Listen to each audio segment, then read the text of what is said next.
কর্নারটা একটু আমরা ছেড়ে দেব, যাতে প্রথম যেহেতু আমরা প্র্যাকটিস করব, পুরোটা নিলে অনেক সময় আমরা গাছ দিয়ে কেটে চলে যাবে, সেই জন্য একটু ছেড়ে করছি। ওকে, এবার এটা আমি বাঁ হাত দিয়ে টার্ন করলাম, ডান হাতটা ফাঁকা, এদিকে নিলাম, নিয়ে এই দুটো সুতোকে একটা লুপ বানালাম।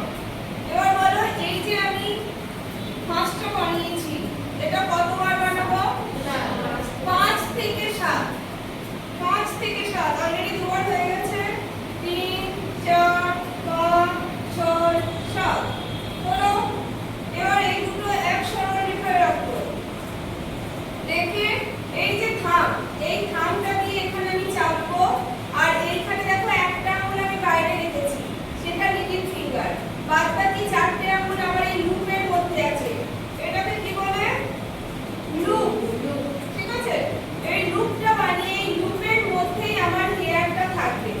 যে কোনো হেয়ারকে তুলতে গেলে আমাকে লুপের মধ্যে আগে তাকে নিয়ে আসতে হবে, তারপর আমি এদিক থেকে প্রেস করব, এদিকে যাব, সেই হেয়ারটা উঠবে, না হলে কিন্তু কোনো হেয়ার উঠবে না।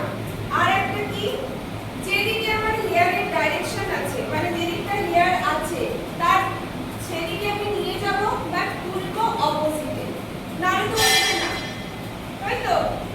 ঠিক আছে, আজকে আমি তোমাদের জাস্ট এটা দেখাচ্ছি যে কিভাবে এটাকে আমাদের প্র্যাকটিস শুরু করতে হবে। এরপরে আমি তোমাদেরকে বলেছিলাম ভেলভেট পেপার আনতে। ভেলভেট